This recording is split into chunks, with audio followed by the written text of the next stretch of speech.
மாதா தொலைக்காட்சி நேயர்களுக்கு வணக்கம். அன்புக்குரியவர்களே, இந்த நாளிலே இயேசு வரி வசூலிப்பவரான சுங்கசாவடியில் அமர்ந்திருக்கிற லேவி என்னும் பெயருடைய ஒருவரை அழைப்பதை நாம் பார்க்கிறோம்.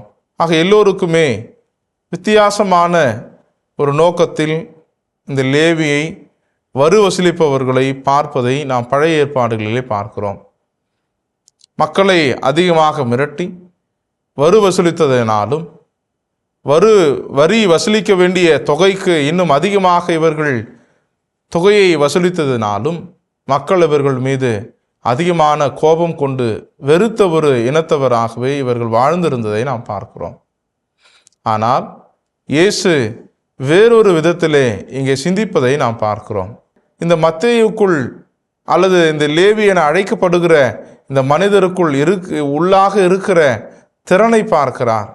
வெறும் லேவியாக அவரை பார்த்து விடவில்லை. பல நிலைகளில் கடவுளும் நம்மை சாதாரண ஒரு மனிதர்களாக பார்ப்பதில்லை. நமக்குள் இருக்கிற திறமைகளை பார்ப்பவராக இருக்கிறார். தன்னுள் இருக்கிற திறனை கடவுள் பார்த்து நம்மை வழிநடத்துபவராக இருக்கிறார். ஆக இங்கே நாம் பார்க்கிறோம், வரி வசூலித்திருந்த இவரை இயேசு அழைத்ததனால் வெறும் மத்தேயுவாக இருந்த இவரை நற்செய்தியாளர் மத்தேயுவாக மாற்றுகிறார்.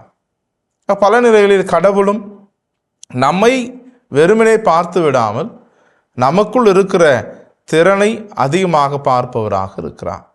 ஆக இன்றைய சூழலில் நாம் பார்க்கிற பொழுது எழுத்தராக வரி வசூலிப்பவராக இருந்த மத்தேயு நற்செய்தியாளராக மாறியிருக்கிறார். இன்றைக்கு ஆண்டவருடைய வார்த்தையை அறிவிக்க அவர் பணியை செய்ய அழைக்கப்பட்டிருக்கிற பலர் எழுத்தர்களாகவும் கணக்கர்களாகவும் மாறிக்கொண்டிருக்கிற ஒரு சூழ்நிலையில் இன்றைக்கு நாம் வேறொரு கோணங்களில் திரு அவையையும் நாம் சிந்தித்து பார்க்க இந்த நாட்களில் அழைக்கப்படுகிறோம். ஆக இன்றைக்கு நாம் சிந்திக்க வேண்டியது, சாதாரண மனிதர்களாகிய நாம் சக மனிதரை வெறும் மனிதராக பார்த்து விடுகிறோம். கடவுள் ஒருபடி மேலே சென்று அவர்களுக்குள் இருக்கிற அந்த திறனை பார்த்து அவர்களை ஆசீர்வதிப்பதை நாம் இந்த நாளிலே பார்க்கிறோம். எனவே இந்த லேவிக்கு அழைப்பு விடுத்ததைப் போல இயேசு இன்றைய காலகட்டங்களில் நமக்கும் நம்முடைய மனதினை மாற்றி நம்முடைய திறனை உணர்ந்து செயல் வடிவம் அந்த திறனுக்கு தர நம்ம இந்த நாளில் அழைக்கிறார். எனவே மனித குலம் என்பது எது நம்மை ஒருமைப்படுத்துமோ அதுவே நல்லது, மேலானது, அழகானது.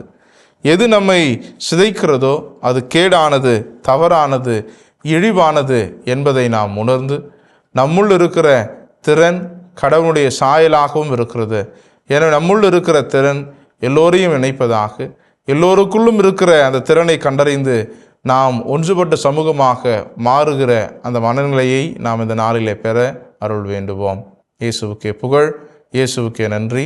மரியே வாழ்க.